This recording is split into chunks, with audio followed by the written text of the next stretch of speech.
Hello and welcome to the I Can Do podcast with Benjamin Lee. We're here to talk about tips and strategies to have an I Can Do mindset. Life is what you put into it. Get the most you can. Here's your host, Benjamin Lee.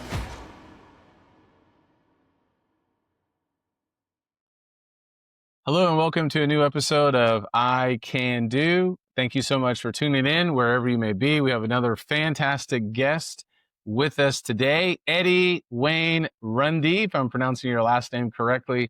Eddie, welcome to the show. Thank you. Really happy to have you here with me today, Eddie, as a brother in Christ, and really excited to talk a little bit more about your books that you have been publishing, and I believe another one that is coming out here soon.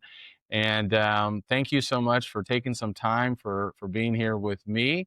We have a lot of mutual connections going back to Missouri, and so it's always interesting just how different connections happen. And so when we first started talking via email back in July, I was like, wow, what are the odds that you and I are going to be able to have a podcast together? So Eddie, I'd love for you just to spend maybe a couple of minutes to introduce yourself to the audience, to share with the audience a little bit about who you are. You have a fantastic background as a physician, being a veteran in the Navy as well, and now an author. So please share with us, how did you get to this point right now? Take a few minutes to walk us through your journey. Well, I guess I can start back as far as my journey for the books that I'm writing. Back in junior high, when I always liked to read. I was younger, Hardy Boys and all that sort of thing. And then in junior high, I picked up some science fiction books, and Isaac Asimov in particular was the first one, and really got hooked on that. And then really since then, I'm 62 now. And as time went on, I read more, and anyway, finished high school, kept reading, college, kept reading, medical school, not so much, didn't have a whole lot of extra time. And then after that, I was in the Navy. They paid for 2 years of medical school. I owed them 3 and I gave them 9. So Wow. not too bad of a deal. Yeah. During that time, actually, went to Portsmouth, Virginia for a year, then Okinawa, Japan for a couple of years, where I worked in the emergency room. Mm-hmm. And had really a good church there, a wide variety of different types of people. Got to see maybe some things that I hadn't really thought much about until then. Came back and went to Seattle, Washington, and learned even more there, medical, but also Bible-related things. Then I came back home to Missouri, and my wife always likes me to mention that that's when I met her, we got married. That was, I was out of the Navy for a You couple of have to years. mention that. That's right. You have to mention that. Don't But leave I that love out. to, I love my wife. I'm glad that we met and got married and had kids.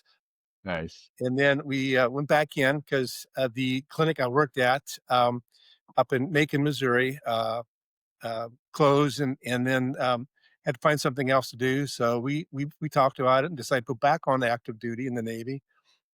Did flight surgery training down in Pensacola, Florida, and our son was born down there. And then moved up to Maine, where our daughter was born. So I tell people, I jokingly asked my wife, I said, so we need to go to Washington State and San Diego so we can get all 4 corners with kids. But she says no. And I was just a joke anyway. Yeah. So we were there for a couple of years and came back and did my specialty training in occupational medicine in St. Louis. And then I moved back home to the Columbia, mid-Missouri area. As far as, and I mentioned about reading science fiction books and really liking that, and probably about 2000 or so, I started thinking about the Foundation trilogy that Isaac Asimov had written. And I thought, I really like that story. But I didn't like the way he did religion, because he made science into a religion to control people. I thought, well, even though I like the story, it's entertaining and all that. I thought, wouldn't it be nice to change that around and make it more true religion, Christianity, and and use that basis instead of science as a religion. And so I thought about it and read the books a couple more times just to kind of get an idea how I might go with that. And then finally, back in, well, I think a lot of things changed in 2020, but around Yeah, 2019, 2020, I thought I'm just going to go ahead and do it. And good. so I've written 3 books. I'll finish the trilogy. The third one will come out hopefully in the next 4 to 6 weeks. Wow. Wow. That was actually going to be one of my questions. When did you know that you had a book in you? So, Isaac's books really prompted that. And then you made that decision in 2020. I think that's fantastic. Before we hit the record button, you said that you're a man of few words, but you actually have a lot of words because you're on your third book. So I'm always curious. I love to read. My mom, we didn't have a lot of money growing up in central Illinois. So one of the things we did have was a library card. So I would love to go to the library, the Urbana Free Library, summertime reading programs. And I've always told people, you can, books can take you to the future, they can take you to the past, to the sky, to the ocean. And there's just so many valuable lessons. So I love books and really appreciate you taking that journey. I guess back now in 2020. I'm curious, what was the hardest part, just getting started? You made the decision, you kind of had like an idea from some other books. Walk me through that. What was that next step for you? And was it hard? How'd you go about doing it? It probably took me about 4 or 5 years before I actually started. But, Wow. yeah, when I finally, decided to do it, I thought, I can't write." I could write, school papers and that sort of stuff, but, writing for fun, I can't do I'm not an author. So I actually was gonna hire somebody as a ghostwriter, and I told him what I was thinking, and I don't think that this person had ever read, uh, Isaac Asimov because I was gonna base the first 3 off of that. Um, and so they didn't really understand where I wanted to go as far as the religion side of it. So after a couple of drafts of the first chapter, I said, "Tell you what, I'm just going to do it myself." I wasn't happy at all with the way that was going. Yeah. So yeah, so that it got started. And of course, I knew nothing about it. I probably should have done more research on how to write and how to publish. I'm still learning, and it's been 5 years, but I uh, I thought, okay, I'll find somebody that publishes for me, self publishing sort of thing. And I didn't know how that worked, so just talked to my publisher and said, "This is what I want to do." And they said, "Okay, fine."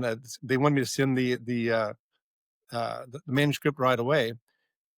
I didn't have I had like maybe one chapter written already. I thought, "Okay, Wow. fine." So I felt pressured to get it done. So I was working every night, after work, come home, start writing after supper and all. Yeah. And I got the first one done in about 3 or 4 months, which is pretty Wow. fast. Let me So now ask you, what was next? Yeah, let me interrupt.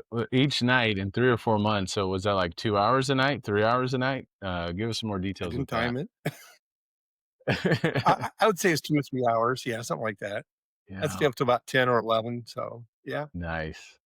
Did you have like, I mean, were you just sitting down then, or were you thinking about it throughout the day? Were you taking notes when ideas came into your head? How does that work where you worked all day and then you're just gonna just get after it?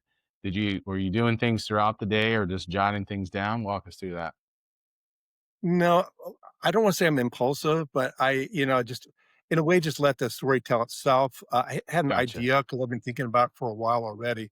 So of course, I wouldn't wanna shortchange my patients, during the workday, and so I try to keep my mind focused, plenty of other things going on during the day, but I kinda had an idea, kinda let kinda brew in the back of my mind. Mm. So tell us about your very first book. We want people to obviously buy your books and to check them out. Walk us through that first book, what it's about, and why this is such an important book that people should be reading.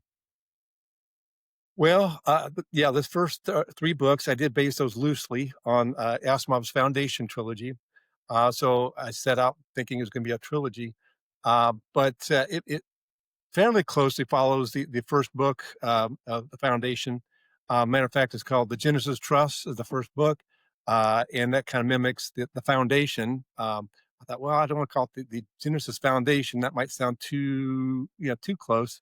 So a trust and a foundation, kind of similar. Uh, so what it is it starts off in like 1955, I believe, is the year when Eisenhower is president, and he and this fictitious scientist, they realize that basically science is kind of forgetting about God. Let's put it that way. More into evolution as the origin of things as opposed to creation, and they see that that's going to um, slow down the progress of science. And so, of course, writing the first book, I got through some research and found out that Eisenhower had become a Christian while he was president, Mm, which I thought was kind interesting. of cool. So I Yeah, kind I of fit never in knew with that. the whole story. Yeah. Anyway, so they build this Genesis Trust on a remote island that almost nobody knew about. Coincidentally, in the Devil's Triangle or Bermuda Triangle, Hmm. and kind of like in the foundation books, they're isolated out in the middle of nowhere. They have to fend for themselves. They have to learn to make do. That plus the fact that they're trying to develop science from a uh, perspective that doesn't forget about God. And of course, they discover things leaps and bounds past what regular scientists and the rest of the world do. And they have some conflicts along the way, including some people on the island of Atlantis that young people, of course, they always cause trouble, right? I'm just kidding. But they are starting to be like the rest of the world. I mean, some of the stuff is the things that we see just in real life.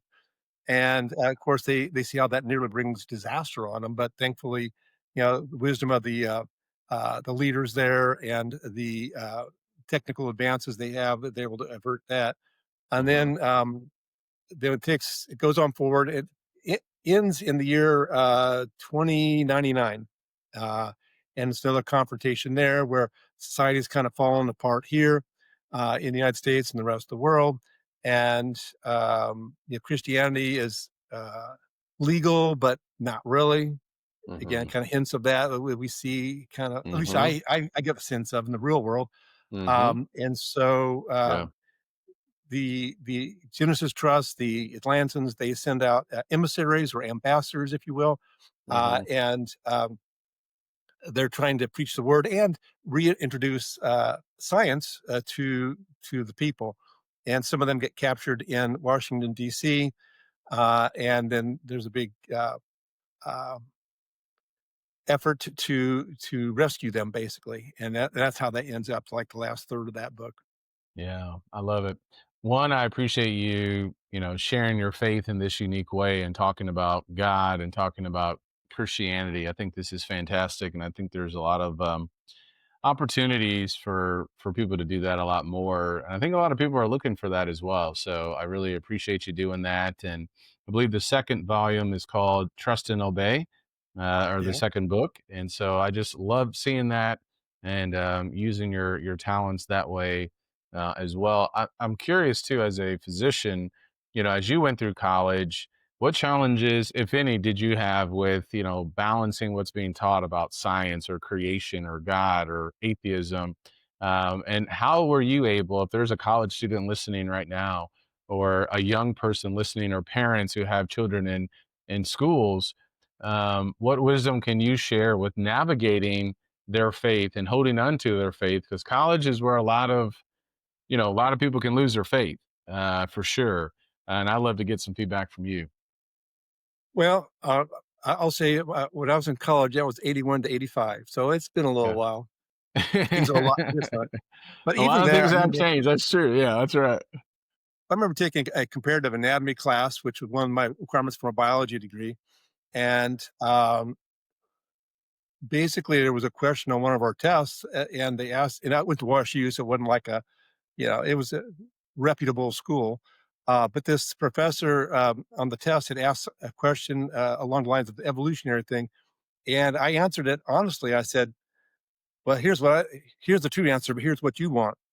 And I was, looking back on it, I'm surprised that she let me get away with it. I got full credit for it because I just, regurgitated what she wanted me to say. So I say that way because back 40 years ago, I could probably get away with that. Now, at least stories that I hear, that no, you've got to believe it, or you won't pass. And so that's a little bit hard. Yeah. Medical school was similar but different. I had a couple of years there in college where I was very irregular, going to church, and I got, I won't say weekends, but I guess that's a common thing that can happen. And then my senior year, I decided, yeah, no, I'm gonna do better. So when I got to medical school, that wasn't so bad because I'd made up my mind. I was firm in what I was thinking, what I was going to do, and I'm not going to toot my own horn too much, but the reality is that that when you're on call, your clinical years, you have to take call whenever it is, including Saturdays and Sundays. I know people thought I was crazy because I would need an hour off. I couldn't get Sunday morning. Imagine that. Somebody to fill in for me. But Yeah. Sunday evening, I could go to services there, Yeah. and I'd have to have somebody take over for me for a couple hours. 30 minutes to get there, an hour for service, 30 minutes to get back. And Hmm. people seemed to think I was crazy because I would agree when they said, "Well, if I do those 2 hours, you got to do a whole day for me later." And I said, "Okay," I and love it that. didn't bat an eye on that. And Personally, I didn't care at that point what they thought about me, And one person had asked me in our gross anatomy class, they said, um, "After all you've learned, you don't believe in evolution?" I said, "Because of everything I've learned, I don't believe in evolution." And they Mm. just kinda shook their heads and walked off. I don't know what to Yeah. tell them. They Yeah. didn't want to hear discussion at that time, and I wasn't as ready to discuss that as I might be today. Sure. Yeah. I am curious. And I had Dr. Buddy Payne on, and we talked a lot about creation and evolution at the beginning of the year. I love that statement because of evolution, because of what I've learned about evolution. That's why I don't believe in it. Um, what were some of those things that you learned that just reinforced, your faith in God and your faith in the scriptures? Well, I'll say that, I was one of those nerds in high school. I Hmm. mean, I literally had pocket protector and the calculator on my hip. That was literally me. I like math, and, Ah, if I'd taken physics as a freshman in high school, in college, I would have been a physics major, but because I love calculus and physics so much. Um, but, um but I say that because in my senior year of, college, taking cell biology, everybody thinks, "Oh, it's just a simple cell." I'll tell you what, there's a lot of physics, a lot of chemistry, and a lot of math, gradients and everything else that goes into a cell. And we were just touching the surface of cell biology in one semester. And it's like, wow, there's no way this just happened by chance. Or as I tell some people, okay, maybe there's a chance, but it might be a 1 in a billion chance. Their excuse might be, well, yeah, but it could still happen. And my response back, if anybody would say that to me, would be, well, in science, we're talking about science. In science, we go if anything less than a 0.001, that's the most strict criterion. Less than 0.001% probability, we say that's not mm, proven, so to speak. I'm not using yeah, the right words there. So if we're talking 1 in a billion, that's much less. It's not science. I mean, right. in a sense, it is, but you can't prove evolution through science. Yeah, So that's just my yeah. take on it. I appreciate you sharing that. I think that's so important.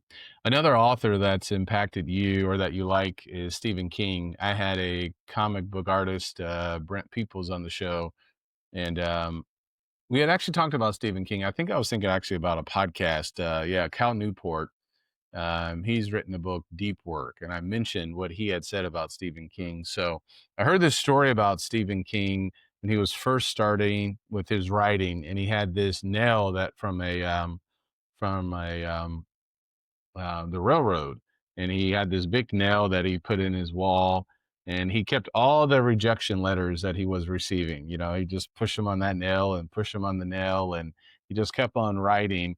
But it was a reminder, and I really like that imagery of despite the rejections and things like that, he just kept on going. Stephen King has written a lot of books. How has his writing impacted yours, or is he just more of one of your favorite writers? I just think he's a really good storyteller. I don't Yeah. appreciate a lot of his language, and I don't appreciate some of the other graphic stuff in there. But as Mhm. far as a writer, I think he's really good. I told people when I was reading The Stand, I said he described so well. I could actually smell some of the things he was describing. I mean, Wow. he's that good, you know. So that those are things that are impressive, I think, with Stephen King and interesting stories. Of course, goes a little bit more into the occult and stuff that I would like, but and of course, again, the foul language and situations. But yeah, he's a really good storyteller, and I guess that's the sum of that. Yeah, yeah, that's pretty amazing too, if you can smell something that someone's writing or, describing. So, Because I don't storytelling. mean I'm kidding. Yeah, yeah, that's exactly right. Storytelling's like a big thing today too, right? So people are pushing storytelling and absolutely stories. There's a book, I believe, Stories That Stick. And I think the author was Kendra Hall. My wife and I met her in the Dallas area a number of years ago. She had a book signing event, and I really like that title, Stories That Stick. What would you say to someone who's writing a book? Maybe it's their first time writing a book. How do you develop these stories that you share? Is there a process? Is there something that you're, diagramming? How does a person get into this storytelling mode? Well, I'm not sure I have a good answer for that. I mean, it's I'll just say that for me, fiction stories at least, uh, they're just entertaining. They're escapism. That's what it is. And if it's got a good story to it, a good meaning to it, Hmm. morals to it, then I think that's a bonus. Um, but yeah, when our kids were little, we would tell them stories. Of course, not the same kind as what I'm writing now, but just tell them stories, something that know the audience, I guess, and say things that would be helpful to them and also entertaining and fun. That Yeah, that's probably the best I could say. yeah. No, that's good. Yeah, stories that take us on a journey, and yeah, I love that. Did you ever find yourself challenged with finishing any of these books? Writer's block. How did that work out for you? Well, I've told people that that first book I did in about 3 or 4 months. The next book took me about a little over 2 years. Now, granted, a Wow. lot was going on. We were finishing up with COVID. I sold my practice to the University of Missouri. A lot of changes like that were going on, but also just I wasn't sure because, like I said, I was trying to model it after Asimov's Foundation trilogy, and his second book is actually like two almost different um, things, uh, as opposed to like one continuous story. The Uh-huh. first book was too, but the second one was just they were so different. I just kind of hit a block on where to go with that. So I ended up just writing that second book. I decided after about a year, it's like, okay, I'm just going to make this my second book, the first half of his book as a basis. Mm, So that's what I did there. And then I picked up with the last half of the second book and the whole third book to make my third book because those two did seem to go together. But yeah, I just kind of hit a block there for a while, what to do, plus the timing and all that. mhm. Yeah, yeah. I think writing a good book, one, it's always impressive. Two, it really is hard. How many drafts were you going through? Did you have multiple drafts, like with that first book in 3 to 4 months and then the second book? Like, how Well, many different each of drafts them. did you have? Well, I didn't count them up. I've been told I read Stephen King's On Writing, his book. Yeah. I was at a writers conference last week, and they all pretty much said, "Do the first draft first, and then you go back and edit it." Well, I kind of go back and edit things as we're going along. So, how many drafts? I'll say 100, but who knows? Wow. Yeah, I've heard that too. Yeah, that's a tough thing to do. Um, how has writing changed you as a person? Um, oh, I mean, I guess I could say not much. I am who I am, but I'm able to tell these stories. That's kind of fun. I do like that. Yeah. So your third book is coming out. What's going to be next after this trilogy?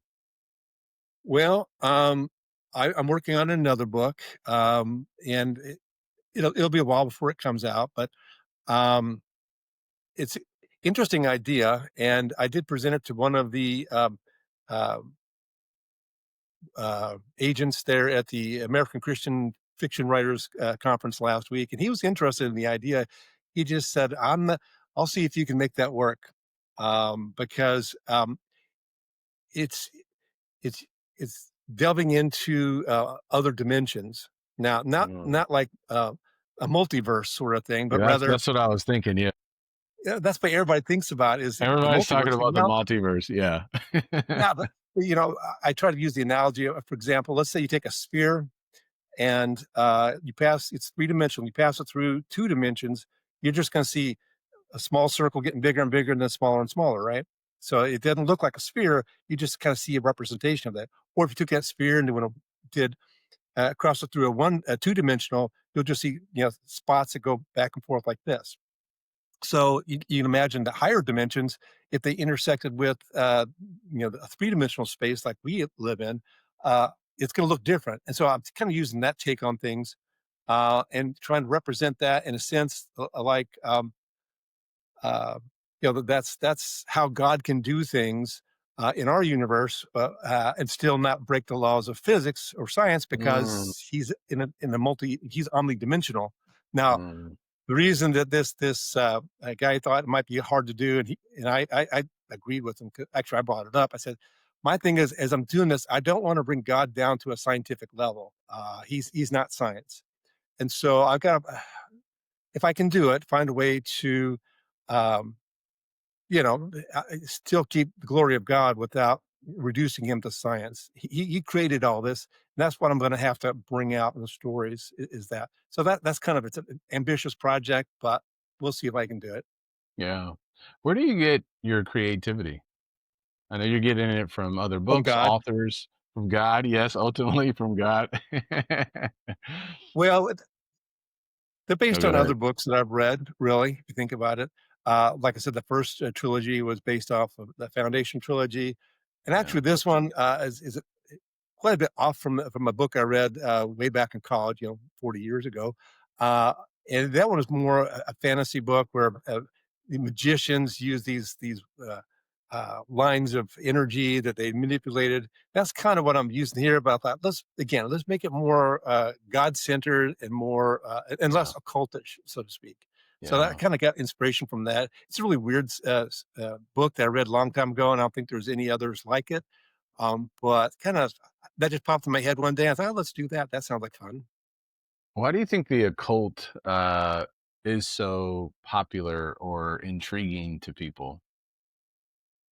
Oh, well, that we go on for hours talking about Yeah, I that. know you could go on for hours. You mentioned it a couple of times, and I'm on the same page with I you. And think I what know it with is fantasy and stuff like that. Yeah, I think people are just looking for meaning. And unfortunately, it's like rebellious children. They don't really want to look at the real source of solace and meaning and all that. They want to look somewhere else.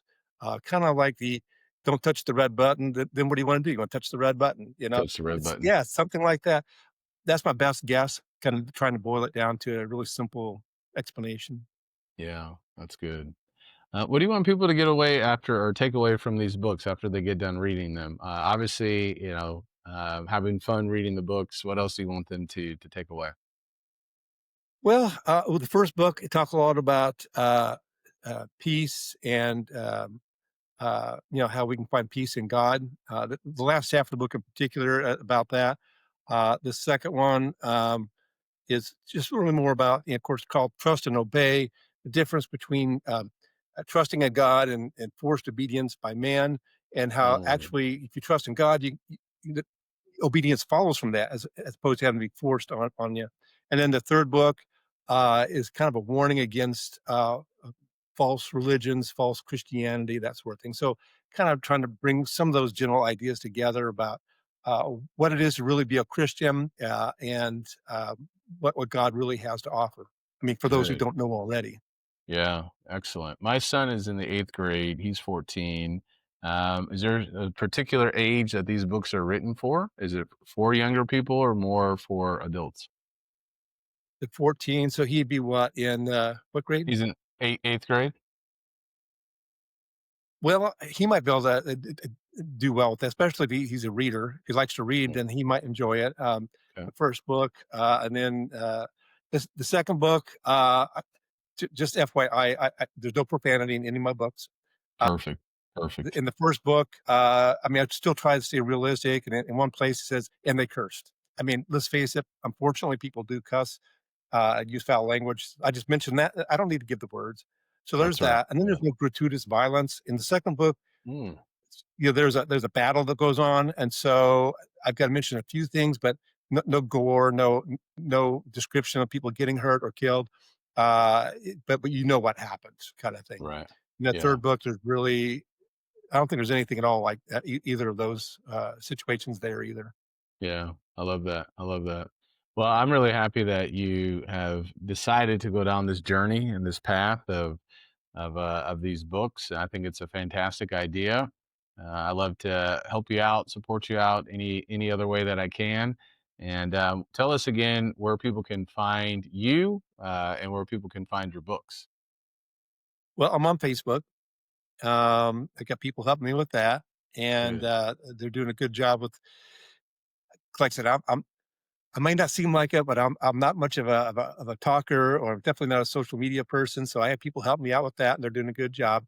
And then as far as my books, you can of course get anything on Amazon, but also I'm pretty sure you can still get it at barnesandnoble.com or booksamillion.com. I think you can get it there as well. And then Yeah, my website is just waynerunde.com. fantastic. It's been great having you on the show, and really appreciate you and love you as well. Final thought. You have the floor for the audience. What's a final thought you want everybody to leave here with today? Well, re really the only thing I would say, honestly, is, just, uh, believe in the Lord, do His will, and, everything else will fall in place. Amen. And hopefully Amen. that comes across in my books. I love it. Eddie, thank you so much. And for everyone who's listening, be sure to check him out, pick up his books. They will definitely be a blessing. And thank you so much for tuning in. We'll talk to you later. Take care and God bless. Thanks.